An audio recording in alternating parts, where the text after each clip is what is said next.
The video was grainy, shot on a cell phone from 30 feet away, but the sound was unmistakable. The crack of palm against cheek echoed through Judge Frank Caprio's courtroom. On the screen, a young woman in designer clothes stood over a man in a wheelchair. The man's cap, a Marine Corps cap worn and faded, fell to the pavement. She kicked it. "Pathetic," her voice said on the recording. "People like you shouldn't even be out in public." The man in the wheelchair didn't respond. He just sat there, hand pressed to his cheek, watching his cap roll into a puddle. Judge Caprio pressed pause. The courtroom was silent. 10:30 a.m. November 8, 2019. Providence Municipal Court. Case 2019 CR 4521. A police chief's daughter just called a decorated Marine pathetic. She had no idea what was coming. "Miss Holloway," Judge Caprio said quietly. "Is that you in this video?" Brittany Holloway, 24 years old, daughter of Providence Police Chief Robert Holloway, lifted her chin. "He grabbed me first. I was defending myself. We'll get to that. But first, do you know who this man is?" "The man you struck?" "Some homeless-looking guy who was blocking my parking spot." In the front row of the gallery, a man sat in a wheelchair. His legs ended at the knees.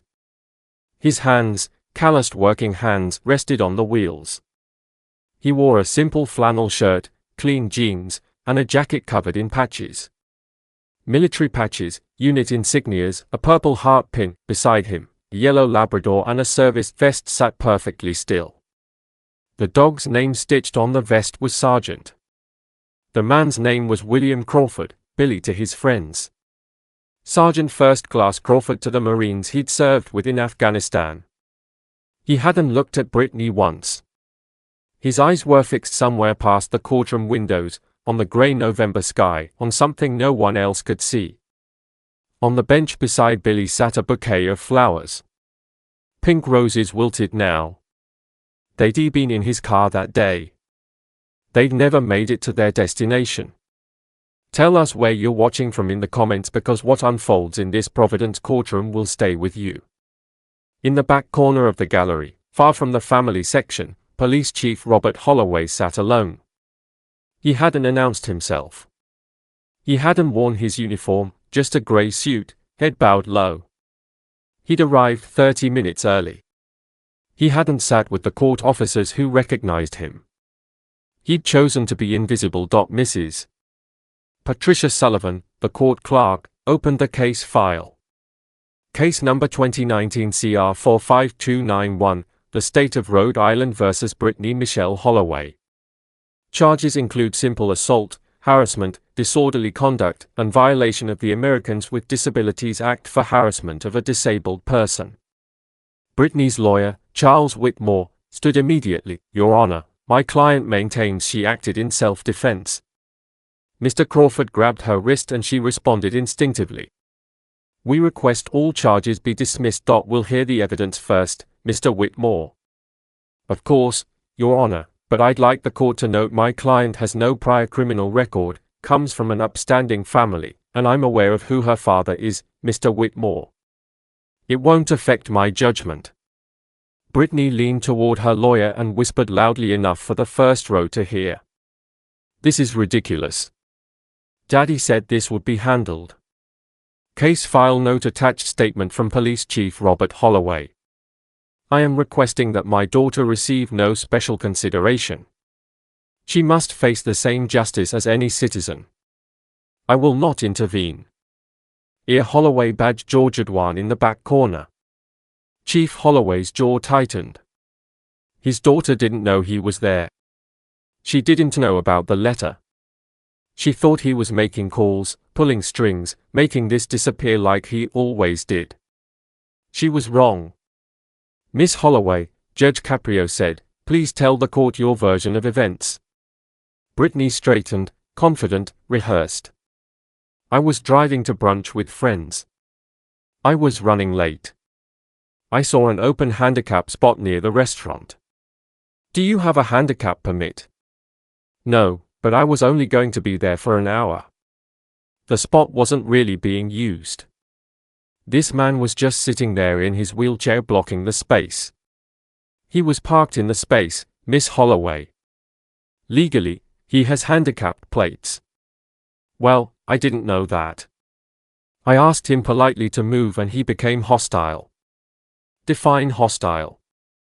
He raised his hand at me. I thought he was going to hit me, so I defended myself. You struck him across the face. I pushed him away. It was self-defense. Billy Crawford in the front row closed his eyes. His dog, Sergeant, pressed closer to the wheelchair. 10:42 a.m. and then she said the word that made the veteran flinch. Miss Holloway, you said the spot wasn't being used. The man was in a wheelchair in a handicap spot loading something into his car. I didn't see him loading anything. You didn't see the flowers? Brittany hesitated. What flowers? Evidence inventory. Item number 7. 1 bouquet of pink roses recovered from ground beside victim's vehicle. Petals scattered across pavement. Note from responding officer. Victim stated flowers were for his daughter's grave. He visits every Saturday. The court calls Marcus Chen. A man in his 40s approached the stand. Software engineer, calm, methodical. Mr. Chen, you witnessed the incident? I did, Your Honor. I was parked 2 spaces away answering emails in my car. I saw the whole thing. Please describe what you observed. The gentleman in the wheelchair, Mr. Crawford, was loading flowers into his car. Pink roses. He was taking his time because, well, he doesn't have legs below the knees. It takes longer. Then a white BMW pulled up behind him and started honking. The driver, the defendant, got out and started yelling at him to move. What did she say? She said, "Move your chair. You need this spot." When he tried to explain he was almost done, she called him a Marcus paused. She called him a __, the gallery murmured. Deputy Thomas McKenna, standing near the wall, curled his hand into a fist. His son was deployed in Afghanistan right now. What happened next? He didn't respond to the insult. He just tried to wheel himself toward the driver's side of his car to leave. But she grabbed his wheelchair, grabbed the handle, and yanked it backward. He raised his arm. Not to hit her, to catch his balance. That's when she slapped him. Witness statement. Marcus Chen. I've never seen anything like it. This man didn't say a single hostile word. He tried to leave. She wouldn't let him. Then she hit him and called him pathetic. I'm still angry thinking about it. Brittany was pale now. He's lying. That's not what happened. We have the video, Miss Holloway. Would you like us to play it again? She didn't answer. Ada Jennifer Walsh approached the bench. Your Honor, I'd like to play the full video evidence. 43 seconds, proceed. The courtroom screen flickered to life. The video was shaky, but clear enough. Billy Crawford in his wheelchair, one hand on the wheels, trying to move away. Brittany blocking his path. Her voice. Where do you think you're going? I'm talking to you. Billy's voice, quiet, tired. I'm just trying to leave. Please don't mire me. People like you think you can just take up space wherever you want. I'm parked here legally. I have plates. I don't care about your plates. I care that you're in my way. She grabbed the wheelchair handle. He raised his hand, clearly defensive, clearly off balance. She slapped him hard. His head snapped to the side. His cap fell. She kicked it. Pathetic. Then she walked back to a BMW, checked her reflection in the window, and drove away. Billy Crawford sat there for almost a minute, not moving.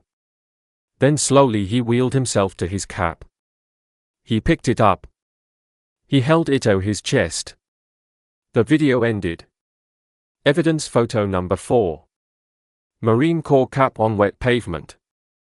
Visible tire marks where defendant kicked it away. Witness confirms defendant said pathetic while kicking. 10:58 a.m. The video ended. No one in the courtroom moved. In the back row, Chief Holloway's head dropped into his hands. His shoulders shook.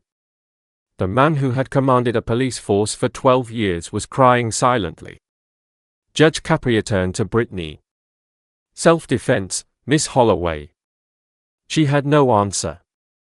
Before we continue, Judge Caprio said, I think the court needs to understand who Mr. Crawford is. He opened a folder. William James Crawford, born 1978, Providence, Rhode Island, enlisted in the United States Marine Corps at age 18, served 2 tours in Afghanistan 2008 to 2009 and 2010 to 2011. On March 14, 2011, Sergeant First Class Crawford's convoy was struck by an IED outside Kandahar. The explosion killed 2 of his fellow Marines. Crawford survived but lost both legs below the knee, military citation, Bronze Star with Valor. Despite catastrophic injuries, including traumatic amputation of both lower limbs, SFC Crawford maintained fire discipline and provided suppressive cover for 11 minutes, enabling evacuation of 3 wounded personnel. His actions reflect the highest traditions of the Marine Corps. He was awarded the Purple Heart for his wounds. He was also awarded the Bronze Star with Valor for his actions that day. After losing his legs, he provided cover fire that allowed 3 wounded Marines to be evacuated. He saved their lives while bleeding out in the dirt. The courtroom was completely silent. After his medical discharge, Mr. Crawford returned to Providence. He works part-time at Henderson's Hardware on Federal Hill. He volunteers at the VA hospital, teaching woodworking to other disabled veterans. By all accounts, is a quiet, dignified man who asks nothing from anyone. And on October 26, he was slapped across the face in a parking lot by a young woman who called him a and pathetic. Brittany was staring at Billy now, really looking at him for the first time. The patches on his jacket, the Purple Heart pin, the Bronze Star, the empty space below his knees. I didn't know. Would it have mattered, Miss Holloway? Would you have treated him differently if you'd known he was a war hero? Or would you have still seen just a man in a wheelchair in your way taking up a parking spot you wanted? She had known. If you've ever watched someone face the truth about themselves, hit that like button. Mr. Crawford, Judge Caprio said gently. Would you like to address the court for the first time? Billy looked up. Yes, Your Honor, I would. Billy Crawford wheeled himself to the front of the courtroom. Sergeant walked beside him, tail low, pressed close to the wheelchair. He positioned himself facing Judge Caprio. Not Brittany, just the judge. Mr. Crawford, can you tell us why you were in that parking lot? Billy was quiet for a moment. When he spoke, his voice was steady, but soft. I was visiting my daughter, Your Honor. Your daughter, Emma. Emma Rose Crawford. She's buried at St. Michael's Cemetery, the parking lot. The one where this happened. It's right next to the cemetery entrance. The gallery shifted. Someone inhaled sharply. I visit her every Saturday. Have for 7 years. I bring her flowers, pink roses. They were her favorite. 11:12 a.m. The cemetery was visible from the courtroom windows if you knew where to look. Billy kept glancing toward it. He hadn't been able to go last Saturday either. Can you tell us about Emma? Billy's hand tightened on the wheel of his chair. She was 6 when she died. Leukemia. I was deployed when she got really sick. I tried to get home. The Red Cross, Myco, everyone tried to get me back, but it happened fast. I was in a helicopter over Kandahar when she passed. I never made it home in time. I never got to say goodbye. Emma Rose Crawford, born April 3, 2005, died February 18, 2011. Age 5 years 10 months, buried St. Michael Cemetery, Providence. Headstone reads, Daddy's little rose always blooming in heaven. My wife couldn't handle it. The grief, my injuries, all of it together. She left 2 years after I got back. I don't blame her. Some things are too heavy to carry together. So now it's just me and Sergeant. And every Saturday I bring Emma her flowers. I sit with her. I tell her about my week. I tell her I'm sorry I wasn't there. He paused. That day, October 26th, I was loading the roses into my car. I was going to drive around to the cemetery entrance. It's easier than wheeling across the grass.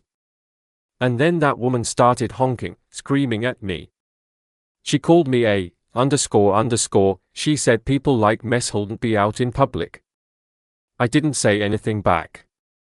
What's the point? I just tried to leave, but she grabbed my chair. I lost my balance. I raised my hand to steady myself and she hit me. His voice cracked just slightly. My cap fell off. My Marine Corps cap. I've had it since boot camp. She kicked it into a puddle.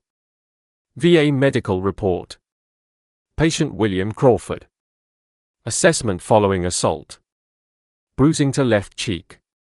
Patient reports significant increase in PTSD symptoms, nightmares returning, recommending additional counseling sessions. But that's not what hurt. What hurt is that I never made it to Emma that day. By the time the police came, by the time I gave my statement, visiting hours were over. The cemetery was closed. I missed my Saturday with my daughter because a woman wanted my parking spot. 11:24 a.m. Billy Crawford's service dog, Sergeant, put his head on Billy's lap. The dog had been trained to detect emotional distress. He was doing his job. Half the gallery was crying. Subscribe if you believe that real justice heals instead of destroys. A voice came from the back of the courtroom. Your Honor, may I address the court? Everyone turned. Robert Holloway stood slowly, gray suit, no uniform, no badge visible. Brittany's face went white. Daddy, Daddy, tell them. Be quiet, Brittany. He walked forward.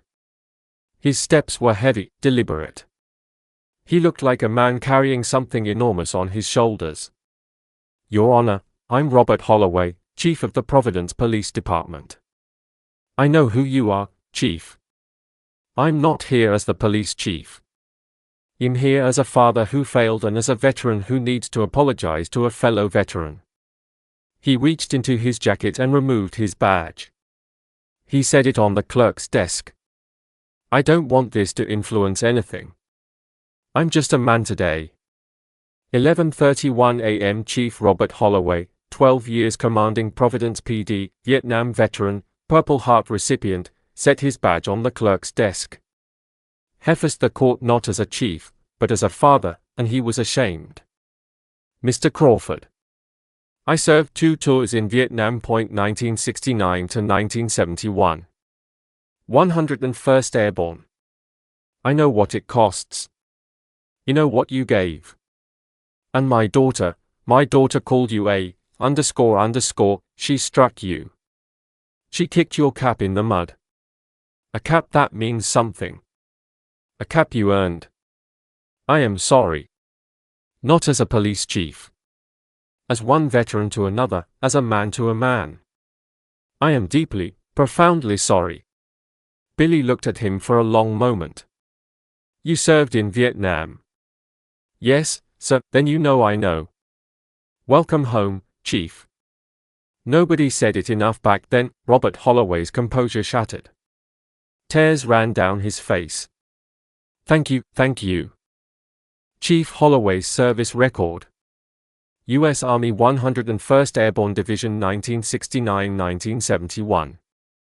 2 tours Vietnam. Purple Heart, Bronze Star, discharged with honors, joined Providence PD 1973, rose through ranks, appointed Chief 2007. Mr. Crawford, I failed my daughter. I protected her from every consequence her whole life. Every speeding ticket, every complaint, every time she acted like the rules didn't apply. I made it go away. I created this. He turned to Judge Caprio. I'm not asking for leniency, Your Honor. I'm asking for the opposite. She needs to understand what she did. I couldn't teach her. Maybe you can. Chief Robert Holloway statement to court. I've spent 40 years serving this community, but I failed to raise a daughter who respects the people who served before me. That's on me. Don't go easy on her because of who I am. Go hard on her because of who she needs to become. Brittany was shaking. Daddy, why are you doing this? Why won't you help me? Because I've helped you too much, Brittany. That's why we're here. I didn't know he was a veteran. I didn't know about his daughter. How was I supposed to know? Judge Caprio's voice was quiet but firm. Miss Holloway, that's precisely the problem. You didn't know and you didn't care. You saw a man in a wheelchair and you decided he was less than you. His service didn't matter. His dignity didn't matter. His reason for being there didn't matter. Nothing mattered except that he was in your way. I'm not a bad person. I don't think you are. I think you're someone who was never taught that other people are real, that they have lives and losses and stories you know nothing about. You looked at William Crawford and saw an obstacle, a homeless-looking guy. You didn't see a man who served his country, lost his legs, lost his daughter, and still gets up every day and tries to live with dignity. That's not evil, Miss Holloway. It's something almost worse. It's blindness. And blindness can be cured, but only if you want to see. Text message from Brittany to friend. Day of incident. Some homeless guy in a wheelchair ruined my morning. Had to put him in his place. LOL. Brittany looked at Billy Crawford. Really looked at him, the patches, the empty space where his legs should be. The dog pressed against his side. The flowers, the wilted pink roses still sitting on the bench. Those flowers, she whispered. They were for his daughter. Yes. And I made him miss visiting her. Yes. Oh, God. Her voice broke. Oh, God. What did I do? She was crying now. Not performance tears. Not manipulation. The ugly gasping sobs of someone finally seeing themselves clearly. 11:42 a.m. Brittany Holloway looked at William Crawford, looked at flowers, looked at the empty space where his legs used to be, and for the first time in her 24 years, she understood that she had truly hurt someone. I'm sorry. I'm so sorry. I didn't know. I didn't see. I'm sorry. Billy Crawford watched her cry. His face was unreadable. Mr. Crawford, Judge Caprio asked, would you like to respond? Billy was quiet for a long moment. Then he wheeled himself forward closer to Brittany. Miss Holloway, look at me. She raised her tear-streaked face. I've been through things you can't imagine. I've watched friends die. I've felt my legs leave my body. I've buried me daughter. I've sat alone in a hospital room wondering why I survived when better men didn't. You know what I learned from all that? She shook her head. Anger is heavy. Too heavy to carry. I put it down a long time ago because I had to. It was killing me. What you did, it hurt. Not the slap. The slap was nothing. I've had worse. What hurt was being seen as less than human, being called pathetic by someone who's never sacrificed anything. But I'm not going to carry anger toward you. I don't have room. I've got too much else to carry. Billy Crawford. Testimony. Emma always said, be nice, Daddy. Even when she was sick, even when she was scared, she'd hold my hand and say, be nice. I'm trying, baby. I'm still trying. I forgive you. Not because you deserve it, because I need to. Because Emma wouldn't want me to be angry. She was 6 years old and she had more grace than most adults I've ever met. But forgiveness isn't the same as forgetting. And it's not the same as saying it was okay. It wasn't okay. What you did was wrong. You need to understand that. Really understand it. So, whatever Judge Caprio decides, I'll accept it. Not because I want revenge. Because you need to learn something I hope you never forget. He wheeled back to his spot. Sargent immediately pressed against him. Brittany was still crying, but something had shifted. The defensiveness was gone. In its place was something raw. Realer. Judge Caprio removed his glasses. I'm ready to deliver my sentence. Miss Holloway, please stand. Brittany stood, her legs were unsteady. Her lawyer didn't bother making closing arguments. I've been on this bench for 40 years. In that time, I've given thousands of sentences. Fines, community service, jail time, the usual tools of justice.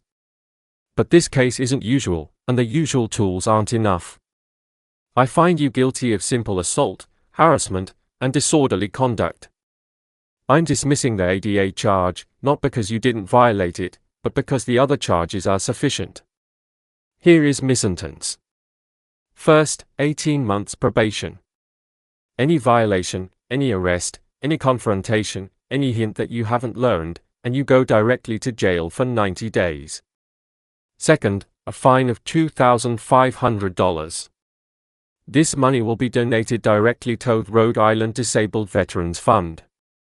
You will write the check yourself. You will see where it goes. Sentence record case 2019 CR for 52-1. The sentence that legal scholars would debate for years, not because it was harsh, because it was designed to create something courts rarely attempt. Genuine transformation. Third, 300 hours of community service, not at a charity of your choosing. You will serve at the Providence VA Hospital in the physical rehabilitation ward. You will work with veterans who are learning to walk again, learning to live again, learning to be whole again. You will see men and women who lost limbs, lost eyes, lost parts of themselves defending this country. You will help them. You will learn from them. And you will never again look at a disabled veteran and see someone pathetic. Fourth, you will complete a 40-hour educational course on military service, veteran issues, and the sacrifices made by those who serve. You will pass a written examination.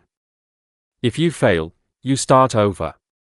Fifth, you will write a 5,000-word research paper on the challenges facing disabled veterans in America. This paper will be reviewed by Mr. William Crawford before submission. If he finds it insufficient, you will revise it until he accepts it. Sixth, and I want you to listen carefully, you will visit St. Michael's Cemetery with Mr. Crawford once. You will stand at his daughter Emma's grave. You will place flowers there, and you will understand what you interrupted. Brittany's breath caught. You will see where a father goes every Saturday to talk to the daughter he never got to say goodbye to. And you will understand that the man you called pathetic has more courage, more dignity, and more humanity in his little finger than you have shown in your entire life. Finally, you and your father will attend 6 sessions of family counseling together. You became this way for a reason. Your father needs to understand his role. You need to understand yours. Return to this court in 90 days with a written apology from Mr. Crawford. He has full discretion to accept or reject it. If he rejects it, you will write it again. Share this with a veteran you love. They need to see how Judge Caprio honors their service. 90 days later, Brittany Holloway returned to Judge Frank Caprio's courtroom. She looked different. Not just her clothes, simpler now, flats instead of heels, but something in her face. The hardness was gone. The entitlement had softened into something more uncertain, more searching. Billy Crawford was there. So was Chief Holloway. And in the front row, a group of men in wheelchairs, veterans from the VA hospital, had come to watch. Miss Holloway, Judge Caprio said, I've received reports from the VA hospital. Tell me about your time there. The first week, I didn't want to be there. I thought I was being punished. I kept waiting for it to be over. What changed? I met a man named James, 23 years old, younger than me, IED in Iraq. He lost an arm and most of his vision, and he was trying to learn to tie his shoes again. I watched him try for an hour. He didn't give up. He didn't complain. He just kept trying. And I thought, I slapped a man like this. I called a man like this pathetic. I kicked his hat in the mud. I went to the bathroom and cried for 20 minutes. Progress Report Week 6. Ms. Holloway has exceeded required hours, requested additional training in physical therapy assistance. Staff notes she has developed genuine rapport with veteran patients. One patient, James Morrison, 23, states she has become like a sister. I wrote the paper. 5,000 words on what disabled veterans face when they come home. Mr. Crawford read it. She turned to Billy. He sent it back with notes, pages of notes, things I got wrong, things I didn't understand. I rewrote the whole thing. I learned more in that revision than in 4 years of college. In the cemetery, Brittany's voice trembled. We went last Saturday. Mr. Crawford drove. He showed me Emma's grave. He told me about her, how she loved pink, how she laughed at everything, how she used to put her hands on his face when he was sad. He let me put the flowers down, pink roses, and I understood. I finally understood what I took from him that day. It wasn't a parking spot. It was time with his daughter. And you can't get that back. She was crying again, but these tears were different. I'm sorry, Mr. Crawford. I'm so sorry. Billy Crawford nodded slowly. I believe you, Miss Holloway, Judge Caprio said. Do you have the letter? Yes, Your Honor. She pulled out a handwritten letter, pages of it, not typed, not formal, handwritten. Mr. Crawford, she's required to offer this to you. You can accept or reject it. Billy wheeled forward. He took the letter. He didn't read it. Not there, not in front of everyone. I'll read it at Emma's grave. Next Saturday. I think she'd like to hear it. Brittany's face crumpled with gratitude. Thank you. Thank you. Chief Holloway stood. Your Honor. May I say something? Go ahead, Chief. My daughter and I have been in counseling 6 sessions so far. We're going to keep going. I've learned things about myself I didn't want to see. I protected her because it was easier than parenting her. I made problems disappear because I had the power to. I raised a daughter who didn't know how to face consequences because I never let her. That ends now for both of us. He turned to Billy. Mr. Crawford, I'd like to invite you to dinner at our home if you'd be willing. I want my daughter to see me treat you with the respect you deserve. Veteran to veteran. Billy considered this. I'll bring the burgers. You provide the grill. For the first time in the entire hearing, someone almost smiled. Final Case Note 2019 CR 4521. Defendant completed all requirements. Community service hours 347.47 over minimum. Paper accepted on 3rd revision. Cemetery visit completed November 2nd in 2019. Apology letter accepted by victim. Case closed with judicial commendation for genuine rehabilitation. Judge Caprio picked up his gavel. Miss Holloway, I'm closing this case.